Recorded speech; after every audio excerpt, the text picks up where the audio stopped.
तो आज हम लोग देखते हैं अल्टरनेटिंग करंट का एलआर सीरीज। एलआर सर्किट देखते हैं। देखो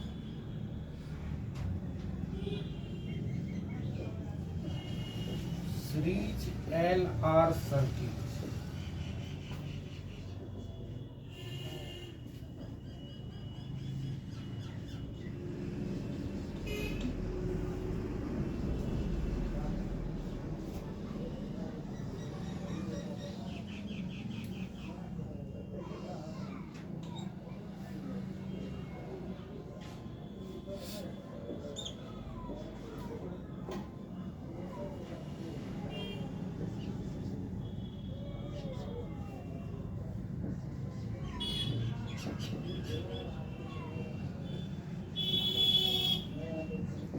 अब देखो ये जो एलआर सर्किट है, एल का मतलब होता है इंडक्टर, आर का मतलब होता है रजिस्टर।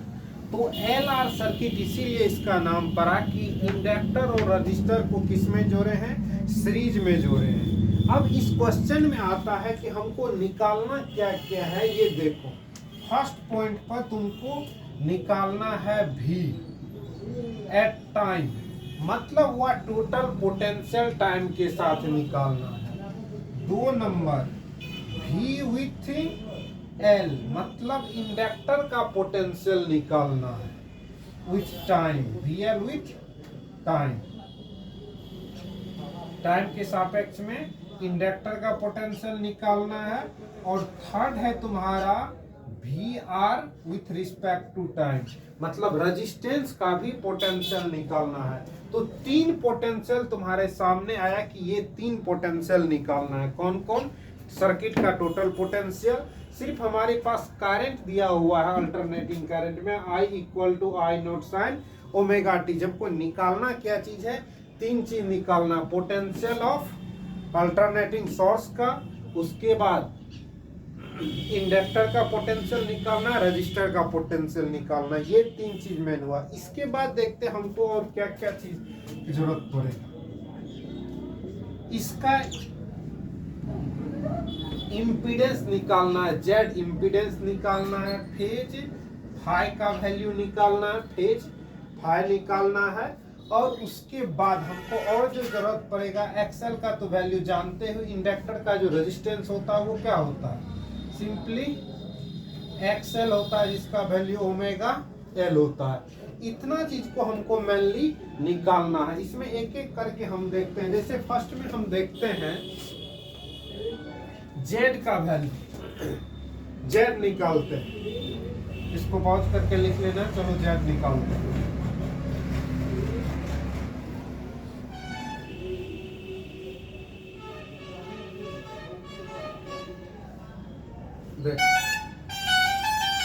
जेड निकालने के लिए क्या करना होगा, इसका जो पोटेंशियल V होगा वो क्या होता है, VOR का होल स्क्वायर, VOL का होल स्क्वायर।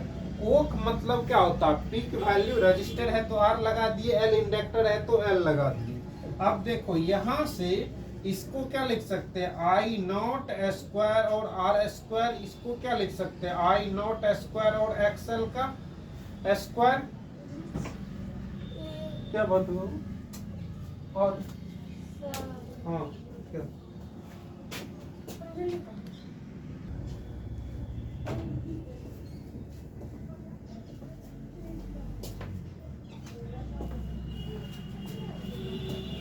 तो हाँ हम लोग कहाँ पर थे, रजिस्टर के लिए हो जाएगा I नॉट R स्क्वायर और इंडक्टर के लिए हो जाएगा I नॉट XL का स्क्वायर। यहाँ से हम लोग V बराबर ये क्या कर सकते हैं, I नॉट को बाहर ले लेंगे, रूट अंडर क्या हो जाएगा, R स्क्वायर प्लस XL का स्क्वायर। अब बताओ V बराबर V नॉट, और इसको क्या लिख देंगे, Z। Z क्या है, इम्पीडेंस है, तो Z हो गया। अब देखो जब इधर I नॉट है तो यहाँ पर क्या लेते हैं, V नॉट लेते हैं, मतलब ये भी जो वोल्टेज होगा वो पीक वैल्यू लेते हैं। तो I naught equal to V naught, V naught equal to I naught into Z।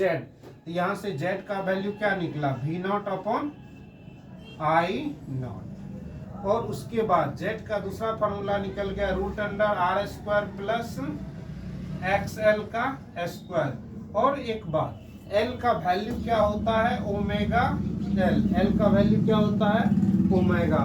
अब चलो फेज निकालते हैं। फेज यहां से निकालते हैं tan phi।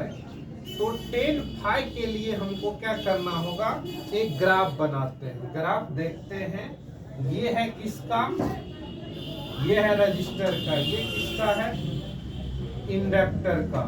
तो यहां से ये जो होगा आपको V0, ये वाला पार्ट क्या हो जाएगा XL। अब देखिए ये तो पोटेंशियल फेज, इससे भी निकाल सकते हैं। दूसरा XL वाला ड्रॉ करें तो इधर R हो जाएगा, इधर XL होगा, इधर Z होगा। तो ये एंगल जो फाई होगा, फाई का वैल्यू tan phi बराबर कितना होगा XL upon R। tan phi equal to XL upon R, ये फेज फाई का वैल्यू होगा। अब यहाँ से फेज फाई इक्वल टू क्या निकला XL अपॉन R। तो यहाँ से अगर जनरल इक्वेशन लिखते हैं पोटेंशियल का तो क्या लिखाएगा, V with time equal to V0 sin omega t plus phi. अब देखो थोड़ा ध्यान से, फाई क्यों हुआ, ये जो V है, ये जो जनरल Z है, ये R से कितना ऊपर, मतलब वोल्टेज क्या हो गया R से लीड कर रहा है। कितना लीड कर रहा है फाई। वैसे भी करंट इस डायरेक्शन में क्या होता है, करंट होता है इस डायरेक्शन में करंट। तो करंट का फेज क्या होता है, वोल्टेज का फेज करंट से लीड करता है। तो कितना लीड कर रहा है, फाई लीड कर रहा है। तो यहाँ velocity potential with time V equal to V0 sin omega t plus क्या हो जाएगा फाई हो जाएगा यहाँ से।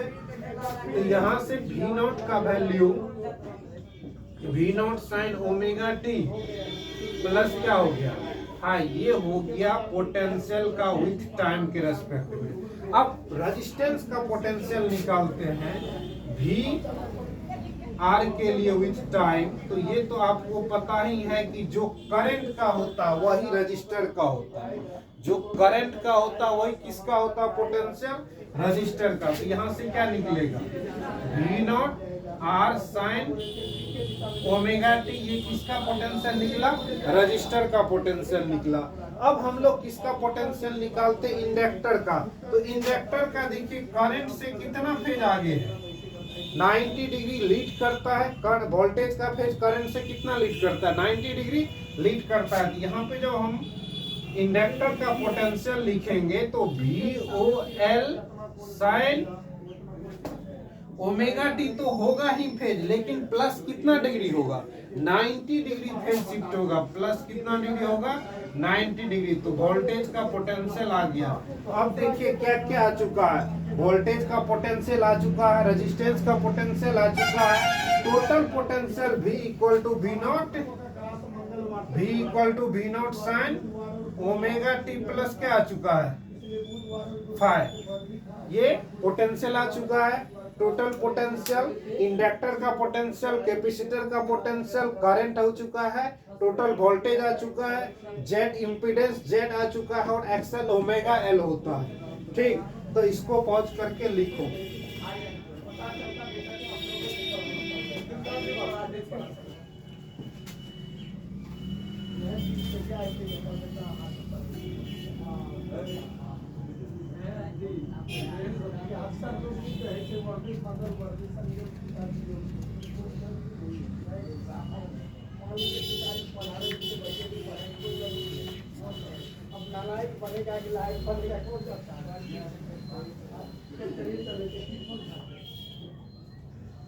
तो यहाँ देखिए पहला बता दिए थे पी के दिशा से आएगा, दूसरा बताए थे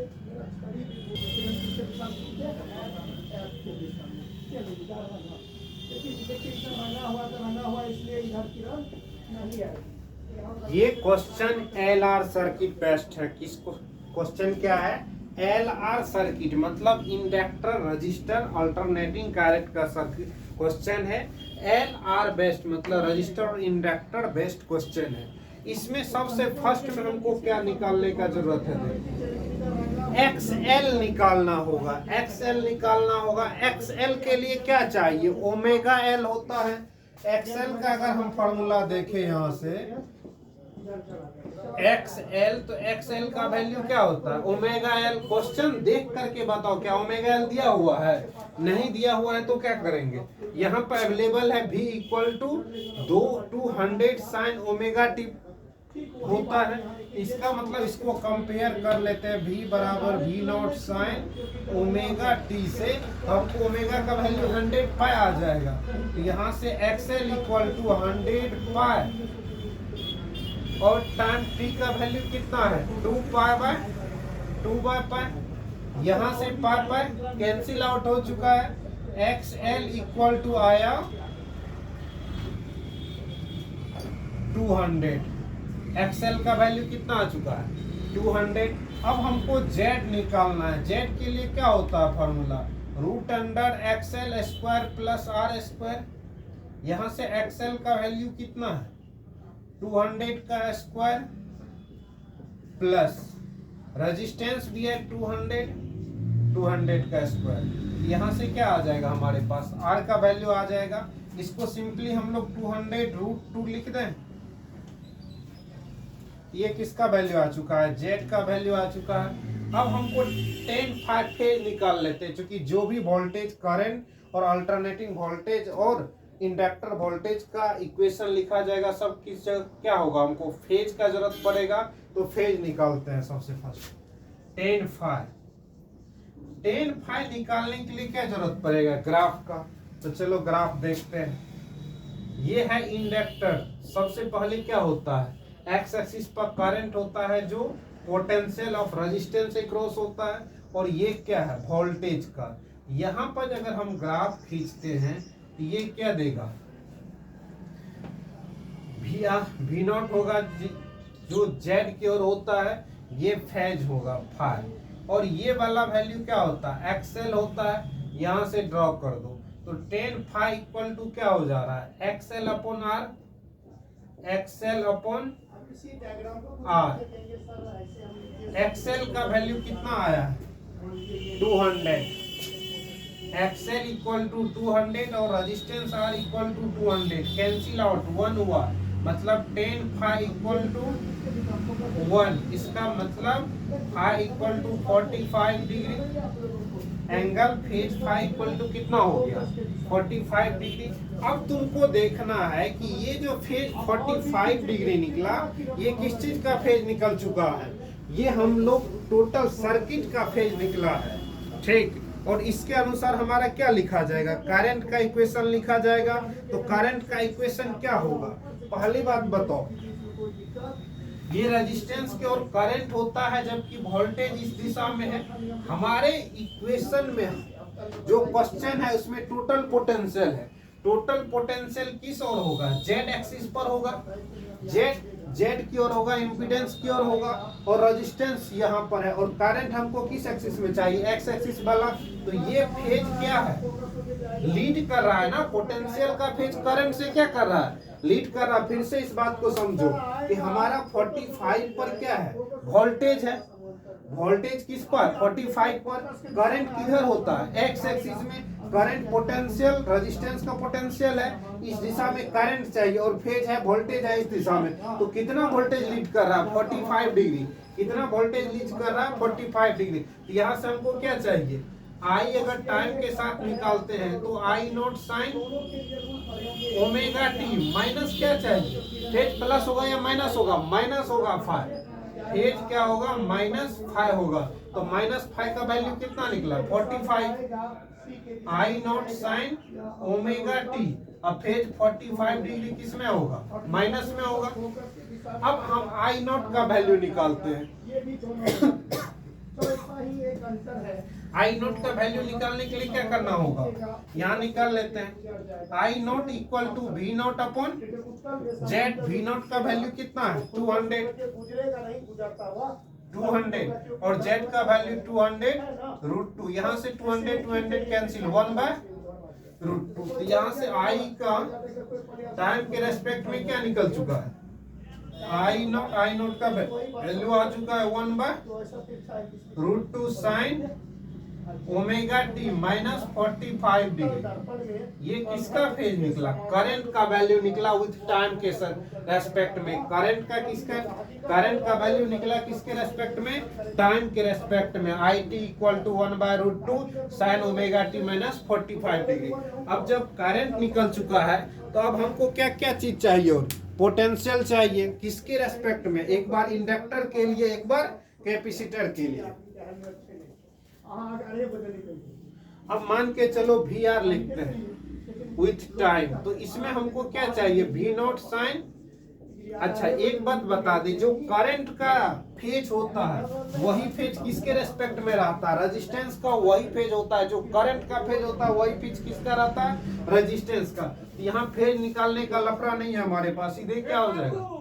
omega t minus 45 degree. Omega t minus क्या होगा? Phase 45 degree. जो करंट का फेज आया है वही फेज किस में रहेगा? पोटेंशियल में रहेगा। तो V naught sine omega t minus 45 degree. तो फेज का टेंशन खत्म है। हमारे पास सिर्फ किसका निकालना है? वी नॉट का।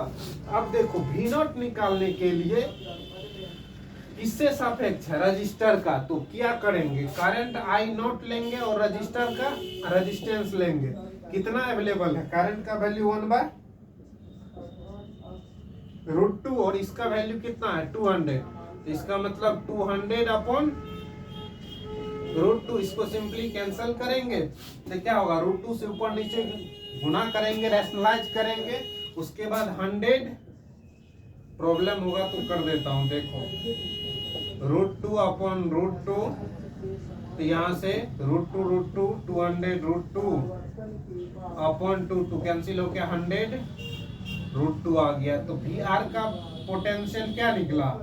100 √2 sign omega t minus 45 degree. Sign omega t minus 45 degree. यहां से हम लोग क्या करते हैं? ये तो करंट का निकल चुका। अब इंडक्टर का निकालते हैं। इंडक्टर का VL निकालने के लिए टाइम के रेस्पेक्ट में V not OL sign omega t minus 45 degree. किसका फेज है? करंट का। किसका फेज है? करंट का। इस फेज में कितना और ऐड होगा? देखो करंट से कितना लीड कर रहा है? वोल्टेज का फेज करंट से कितना लीड करता है? 90 डिग्री। तो प्लस कितना होगा? 90 डिग्री। यहाँ से VOL sine omega t plus क्या होगा? 90 डिग्री का 45 डिग्री। ये हो चुका। अब VL का VOL का वैल्यू निकालना है। VOL का वैल्यू क्या होता है? VOL का मतलब I naught L I XL. I naught का वैल्यू क्या आ चुका? 1/√2। एक्सएल कितना है? एक्सएल देख लो। हाँ यहाँ पर है 200। यहाँ से 200 हो जाएगा। तो ये भी लगभग 100 √2 आएगा। तो यहाँ से VL का इक्वेशन क्या आ गया? टाइम के रेस्पेक्ट में 100 √2 sign omega t plus 45 degree. तो देखो ये रहा तुम्हारा वोल्टेज का इक्वेशन। तो ध्यान रखो, एक सर्किट उठा उसमें कितना क्वेश्चन सॉल्व होगा? पहले एक्सएल निकलेगा, फिर जेड निकलेगा, फिर फाई निकलेगा, फिर आई नॉट निकलेगा, फिर आई विथ टाइम निकलेगा, फिर potential with register with time निकलेगा, वोल्टेज विथ टाइम निकलेगा। किसका? इंडक्टर का। एक क्वेश्चन में लगभग 5 से 6 कॉन्सेप्ट का यूज होता है।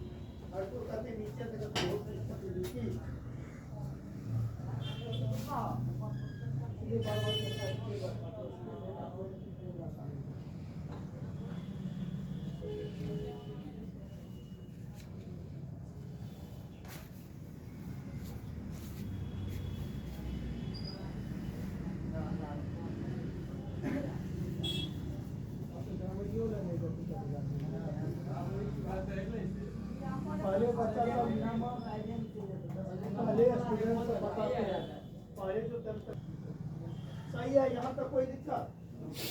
अब उसके बाद क्या करेंगे? पता तो फर्स्ट वी फॉल हम सर्किट देखते हैं कौन सा सर्किट है। ये सर्किट कैसा है ये बात बताओ। पहली बात इसमें एक रजिस्टर है, दूसरा एक इंडक्टर है। एक रजिस्टर सेकेंड इंडक्टर है। जब रजिस्टर और इंडक्टर है तो लीड कौन सा करेगा? रजिस्टर इंडक्टर लीड करेगा, मतलब इंडक्टिव सर्किट हो जाएगा। कौन सा सर्किट हो जाएगा? इंडक्टिव सर्किट होगा। जब इंडक्टिव सर्किट हो चुका है तो निकालना क्या है तुमको? जेड निकालना, फाई निकालना। जैसे जेड फाई आ जाएगा हम वी नोट निकाल के तुरंत आई नोट निकाल के करंट का इक्वेशन लिख लेंगे। तो first of all start with let us start, हम आई नोट निकालते हैं। देखो आई नोट निकालने के लिए जेड का जरूरत पड़ेगा तो जेड निकालते। जेड निकालने के लिए एक्सएल का पड़ेगा, एक्सएल निकालते। एक्सएल के लिए ओमेगा एल होता है। ओमेगा का वैल्यू कितना है? केवल 10 है और एल का वैल्यू 0.4 है। यहाँ से क्या निकला? Omega equal to XL equal to 4। जब एक्सएल 4 हो चुका है तो जेड निकालने के लिए रूट अंडर क्या करते हैं? आर स्क्वायर प्लस एक्सएल का स्क्वायर। रूट अंडर आर का वैल्यू कितना है? 3 का स्क्वायर प्लस 4 का स्क्वायर। रूट अंडर 9 प्लस 16 यानी कि 25, मतलब जेड इक्वल टू 5 निकल चुका है। जब जेड का वैल्यू आ चुका है जेड इक्वल टू 5, तो अब हम लोग क्या करेंगे? जेड जब 5 आ चुका है तो 10 फाई निकालते हैं। 10 फाई निकालने के लिए एक्स एल अपॉन क्या होता है? आर होता है। कैसे होता है ये भी देख लो। ये कैसा सर्किट? इंडक्टिव, मतलब वी एल ऊपर की ओर होगा और ये वी आर इधर की ओर होगा एक्स एक्सिस में। ये क्या होगा? कुछ ना कुछ फाई होगा जिधर जेड और वी होता है। जब जेड इधर की ओर हो गया और ये एक्स एल हो गया, ये आर हो गया और ये एंगल फाई हो गया, तो 10 phi equal to XL. XL का वैल्यू कितना है? एक्सएल का वैल्यू है 4 और आर का वैल्यू है 3, मतलब 10 फाई बराबर 4/3। अब बताओ जब 4/3 होगा तो एंगल कितना डिग्री लाई करेगा? बताओ।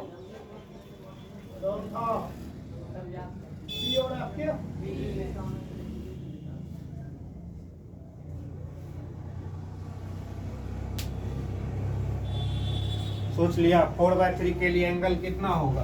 पहली बात बताओ 53 डिग्री। ये वाला साइड बड़ा है ना, तो बड़ा साइड का एंगल क्या होता है? मतलब 10 फाई बराबर 50। 4/3 इसको लिखते हैं 1053 दी का वैल्यू 1053। तो यहाँ से 53 10 कैंसिल, फाई इक्वल टू 53। अब बात करते हैं करंट का। तो करंट कितना होगा? आई विथ टाइम। आई नॉट का वैल्यू निकाले हैं? नहीं निकाले, तो आई नॉट का वैल्यू निकाल लेते। देख लो यहाँ पर आई नॉट का वैल्यू क्या होगा? V naught upon Z. V naught का वैल्यू है 20, जेड का वैल्यू कितना निकला? 5 इक्वल्स टू 4 निकला आई नॉट का। तो आई नॉट साइन ओमेगा टी तक तो सही है। फेज है 60 डिग्री, प्लस 60 डिग्री कर दो। अब तुमको देखना है कि करंट का फेज क्या होगा। तो पता है अल्टरनेटिंग सर्किट में वोल्टेज लीड करता है। कौन लीड करता है? वोल्टेज। तो करंट क्या होगा? लैग करेगा। करंट जब लैग करेगा तो कितना से लैग करेगा? कितना डिग्री फेज निकला? 53 डिग्री, मतलब -53 डिग्री इसका करंट का फेज होगा। अब इसको लिखो, आई नॉट का वैल्यू है 4 साइन ओमेगा टी का वैल्यू यहाँ पर क्या अवेलेबल है? 10 टी डालो प्लस यहाँ पर क्या हो जाएगा? 7 डिग्री। तो ये करंट का इक्वेशन निकला। किसके रेस्पेक्ट में? टाइम के रेस्पेक्ट में करंट का एलसी एलआर सर्किट का करंट निकला है। अब इसमें क्या चाहिए हमको? एक रेजिस्टेंस का वोल्टेज चाहिए, दूसरा किसका चाहिए? इंडक्टर का वोल्टेज चाहिए। पहली बात, जब करंट का वोल्टेज आ चुका है, करंट का जो वोल्टेज होता है फेज होता है वही किसका फेज होता है? रेजिस्टेंस का फेज होता है। जो करंट का फेज होता है वही फेज किसका होता है? रेजिस्टेंस का। तो चलो रेजिस्टेंस के लिए पोटेंशियल इजी वे में निकल जाएगा। V R with respect to time V not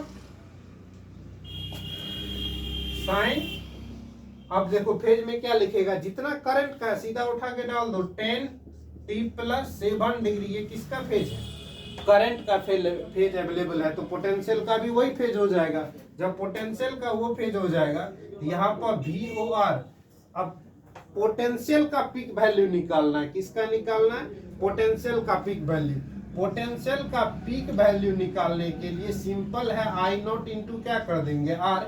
I naught का वैल्यू क्या अवेलेबल है 4 और आर का मान है 3 इज इक्वल टू 12। यहाँ से हो जाएगा 12 sine 10 omega t plus 7 degree. तो वोल्टेज का फेज रेजिस्टेंस के रेस्पेक्ट में कुछ भी दिक्कत नहीं हुआ, लेकिन जैसे ही हम इंडक्टर का वोल्टेज निकालेंगे, किसका वोल्टेज, इंडक्टर का, इंडक्टर का जब वोल्टेज निकालेंगे विथ रिस्पेक्ट टू टाइम, तो हमको देखना होगा कि इंडक्टर का फेज करंट से कितना लीड करता है। करंट से इंडक्टर का फेज कितना लीड करता है, तो करंट से इंडक्टर का फेज कितना लीड करेगा बताओ। सिंपल है, 90 डिग्री, फिगर से भी दिख रहा है कितना डिग्री लीड करेगा, 90 डिग्री। तो ये 90 degree VOL sine omega t, omega T के जगह 10t अब प्लस फेज कितना है 7 डिग्री, और इसका कितना लीड करेगा, प्लस या माइनस, लीड का मतलब होता है प्लस, तो प्लस हो जाएगा 90 डिग्री। अब निकालना VOL, तुम्हारे पास VOL भी तो नहीं है पता। VOL के लिए क्या लागू करेंगे, VOL अगर यहां से निकालेंगे I naught into XL, I naught का मान क्या अवेलेबल है सॉरी, आई नॉट का वैल्यू अवेलेबल है 4 और XL का निकला है, XL का भी 4 ही निकला, तो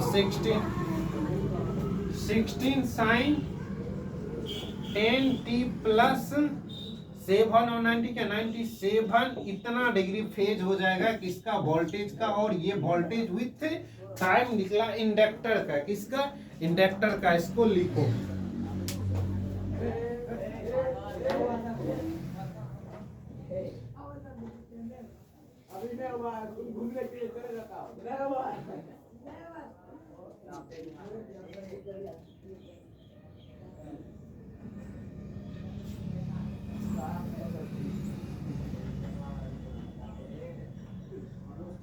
इससे बड़ी बात नहीं, बीच का दूरी बस बराबर हो, जैसे ये देखिए ये दोनों समांतर है। हाँ तो देखो बच्चों, इस क्वेश्चन में क्या है, इंडक्टर और रजिस्टर है, ठीक है, लेकिन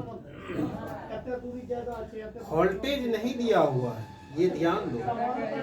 टोटल वोल्टेज इस बार नहीं दिया हुआ, क्या दिया हुआ है, करंट। सर्किट में जो करंट होगा I equal to 10 sine omega t, omega की जगह 20 है और 30 डिग्री फेज दिया हुआ है।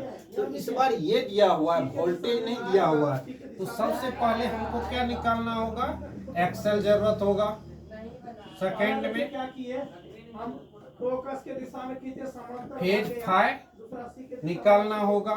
फेज 5 के बाद Z का वैल्यू निकालना होगा। जब XL हो चुका है, फेज 5 हो चुका है, Z का वैल्यू आ चुका है, उसके बाद हम क्या निकालेंगे, देखो VOL वगैरह तो निकालना ही पड़ेगा ना, VOR, VOL, V0, ये सब तो आम बात है, ठीक। अब क्या निकालना होगा, V with respect to time, V with respect to resistance का विथ टाइम, और voltage with inductor with time. इतना चीज तुमको निकालना है। तो first we start XL equal to omega है। XL का वैल्यू क्या है, ओमेगा का वैल्यू 20 है और L का 0.3 है, मतलब यहां से क्या हो जाएगा 60.3, तो 6 हो जाएगा सिंपल। अब Z निकालना है, Z बराबर रूट अंडर क्या होता है R स्क्वायर प्लस XL का स्क्वायर। यहाँ से R का वैल्यू है 8 और एक्सएल का वैल्यू है 6, मतलब 100 और जेड का वैल्यू 10 आएगा। जेड का वैल्यू क्या आ चुका है? 10 आ चुका है। जब जेड का वैल्यू 10 आ चुका है तो अब हम वी नॉट निकाल सकते हैं क्या? आई नॉट इंटू क्या होता है? जेड। आई नॉट का वैल्यू है 10 और जेड का वैल्यू भी 10 निकला। वी नॉट इक्वल टू क्या हो जाएगा? 100। वी नॉट 100 आ चुका है, जेड आ चुका है, ठीक, एक्सेल भी आ गया है। बचा क्या? फेज फाइव निकाल लेते हैं। देखो इसके लिए फिगर ड्रॉ करना होगा। इस एक्सिस पर क्या होगा? करंट होगा, तो इधर रजिस्टर आर होगा। इस पर पोटेंशियल इंडक्टर का VL होगा, तो VL जब होगा तो इधर XL होगा। जब इधर V नॉट होगा तो इधर Z होगा, ठीक। और ये फेज कितना होगा? 5। अब इसको ड्रॉ करो। ड्रॉ करने के बाद एक्सेल का वैल्यू निकला है 6 और ये निकला है कितना? आर का वैल्यू है 8। फिर 10 5 का वैल्यू निकालोगे तो फेज क्या आ रहा है? 6/8 इक्वल टू 3/4, मतलब 3:4 के रेशियो में आ रहा है। तो एंगल कितना होगा? 37 डिग्री। अब देखो करंट का फेज निकल चुका है 37 डिग्री, तो इसमें टोटल पोटेंशियल विथ टाइम कितना निकलेगा? टोटल पोटेंशियल विथ टाइम, तो यहां से क्या लिखेंगे? V naught sine omega t, ठीक। क्या निकलेंगे? V naught sine omega t plus 60 degree. जो फेज है करंट का वो तो लिखेंगे, उससे पोटेंशियल कितना लीड करेगा? 5। उससे पोटेंशियल कितना लीड करेगा? हमको पोटेंशियल का निकालना है ना। टोटल पोटेंशियल सर्किट का कितना लीड करेगा? फेज 5, तो 5 है 37 डिग्री। ये ना, अब वी नॉट का मान डाल दो यहाँ से। 100 साइन ओमेगा टी का वैल्यू डालो 20 10, अब प्लस 97 डिग्री। ये वोल्टेज विथ टाइम निकला। अब हमको और क्या निकालना है? वोल्टेज विथ रेजिस्टेंस का टाइम। तो अब VOR निकाल लेते हैं। यहाँ पर क्या हो जाएगा? I नॉट इंटू आर, तो I नॉट का वैल्यू क्या अवेलेबल है? 10 और R का वैल्यू है 8, तो 80 निकल जाएगा।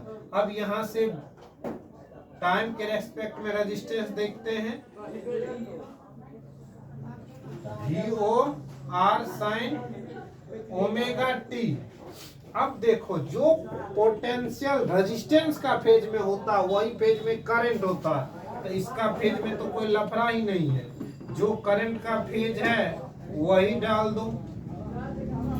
डाल दिए जो करंट का फेज है, क्योंकि करंट तो सेम ही गुजरता है ना। तो यहाँ से VOR का वैल्यू कितना निकला? 80 साइन 20t प्लस 30। अब हमको इंडक्टर का पोटेंशियल निकालना है, VOL निकालना होगा। यहाँ से VOL का वैल्यू निकालते हैं, I नॉट इंटू XL हो जाएगा। I नॉट का वैल्यू क्या अवेलेबल है? I नॉट देख लो कहीं होगा 10। ये वाला वैल्यू I नॉट होता है 10 है, और XL का वैल्यू क्या निकला है? 6, तो 60। अब यहाँ से इक्वेशन लिख डालो। Velocity potential with respect to time VOL sine omega t 20 plus 30। अब फेज इसका इंडक्टर का कितना डिग्री से लीड करता है? 90 डिग्री से ना। करंट से 90 डिग्री फेज लीड करता है, तो 90 डिग्री लीड कर दो। तो यहाँ से VOL का वैल्यू क्या अवेलेबल है? 60 साइन 20t प्लस 120। ये रहा इंडक्टर का वोल्टेज। लिखो इसको।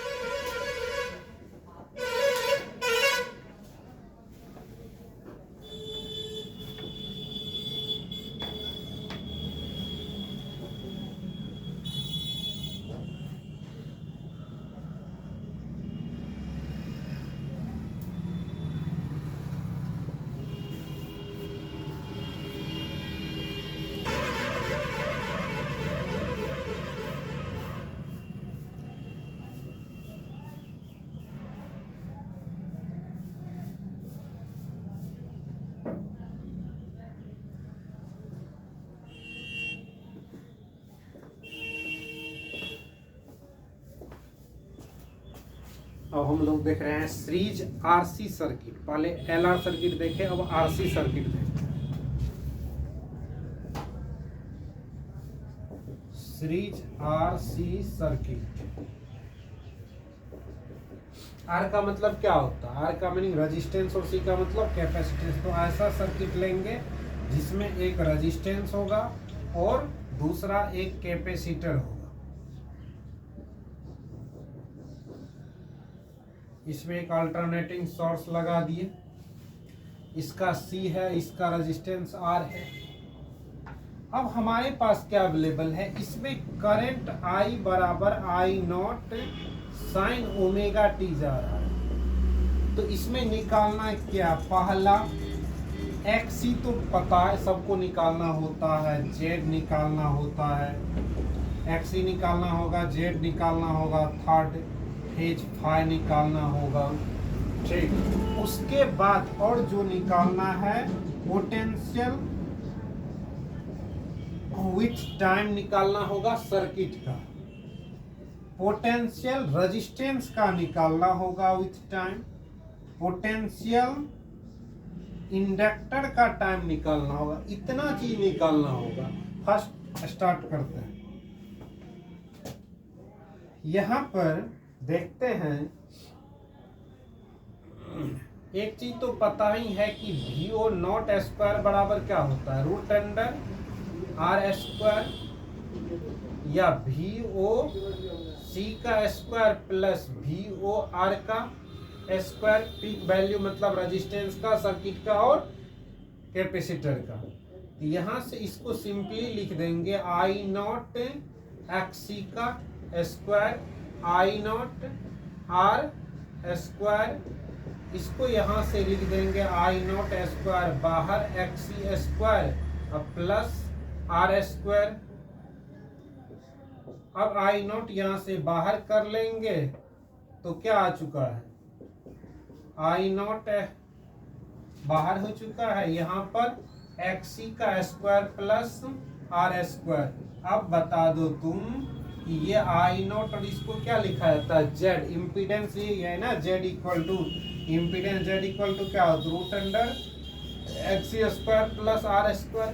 दूसरा बात, अब फेज के लिए हम लोग चलते हैं। फेज के लिए जब चलते हैं,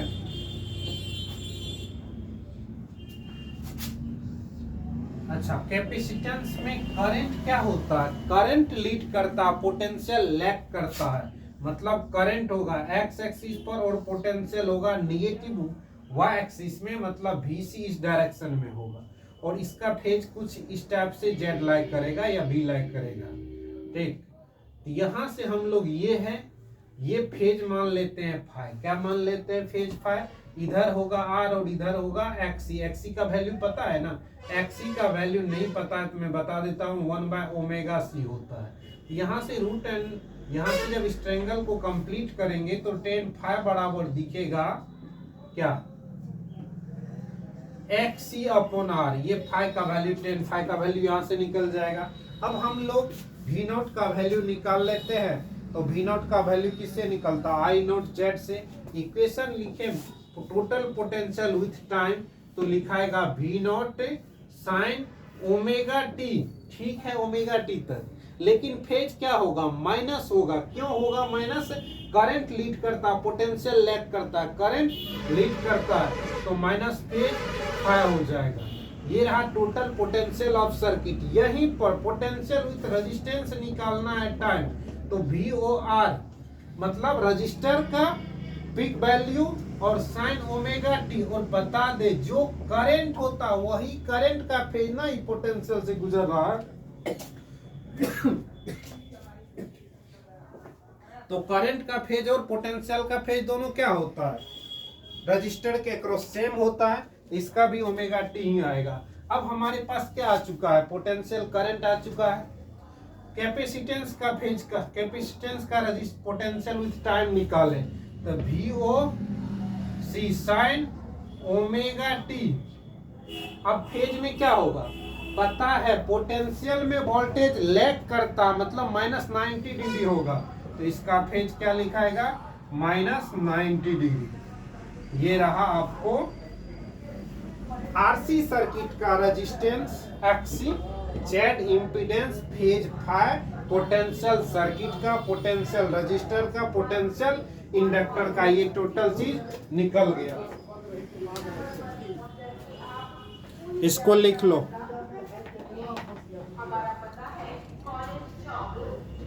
अब इसी के जगह पर दूसरा क्वेश्चन लिखिए, अभी उतारिएगा नहीं। NA की अभिक्रिया। आओ हम देखते हैं आरसी सर्किट का क्वेश्चन। आरसी सर्किट है, क्या है? आरसी सर्किट है। तो रेजिस्टेंस दिया हुआ है, कैपेसिटेंस दिया हुआ है और पोटेंशियल दिया हुआ है। जैसे ही ये तीन चीज हमको क्वेश्चन में दिखता है, हमारा फर्स्ट माइंड क्या अप्लाई होगा कि हमको करंट का नीड होगा, करंट निकालना होगा। किसके रेस्पेक्ट में? रेस्पेक्ट टू टाइम निकालना होगा। करंट निकालने के लिए हमको आई नोट चाहिए, आई नोट के लिए जेड निकालना होगा, जेड निकालने के लिए क्या निकालना होगा? एक्सी निकालना होगा, जेड निकालने के लिए एक्सी निकालना होगा। जब जेड आएगा तब हमको फेज पता चलेगा। तो फर्स्ट वी स्टार्ट एक्सी।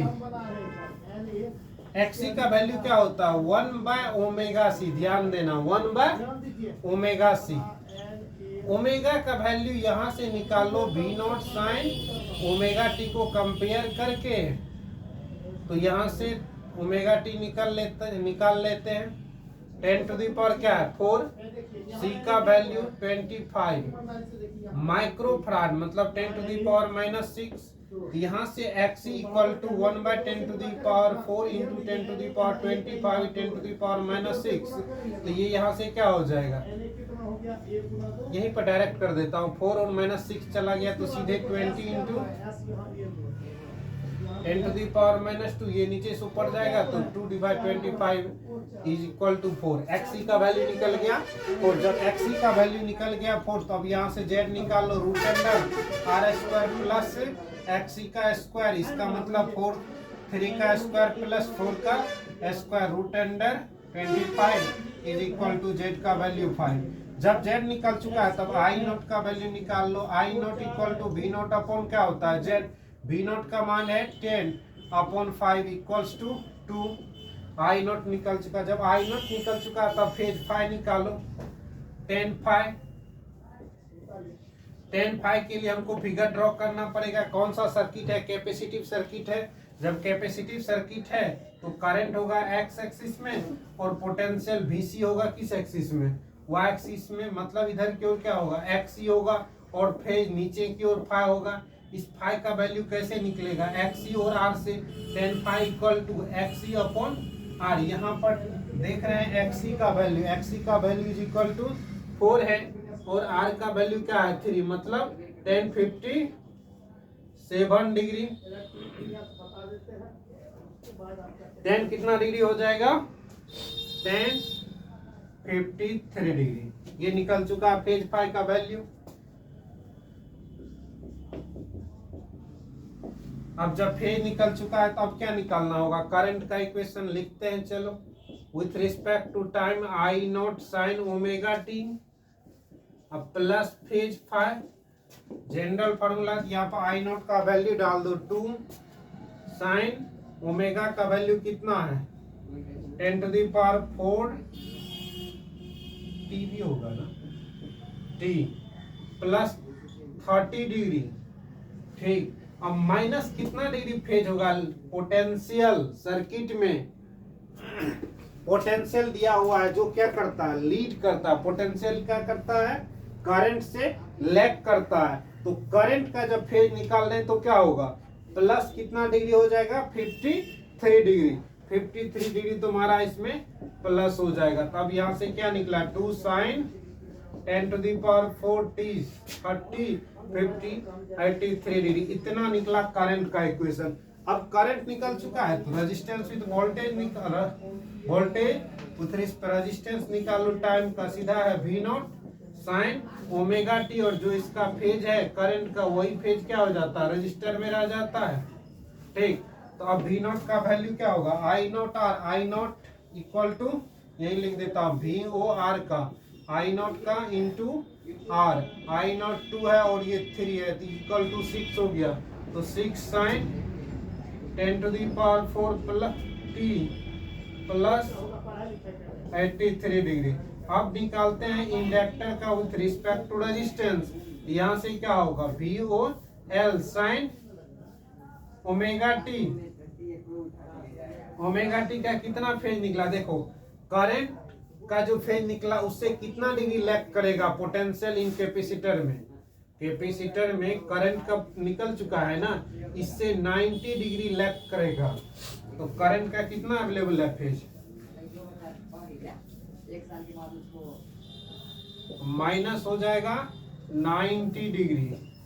यहाँ से VOL का वैल्यू, VOC का वैल्यू, VOC के लिए क्या लिखना होगा, I naught XC sine 10 to the power 40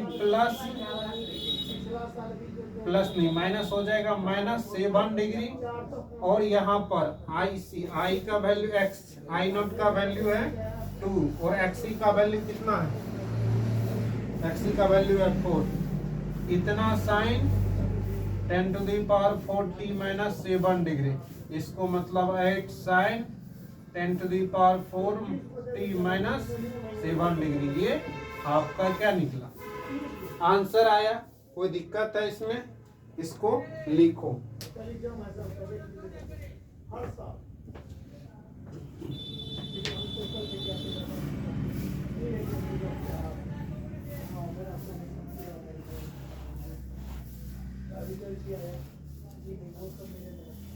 बच्चा खुद बताता है।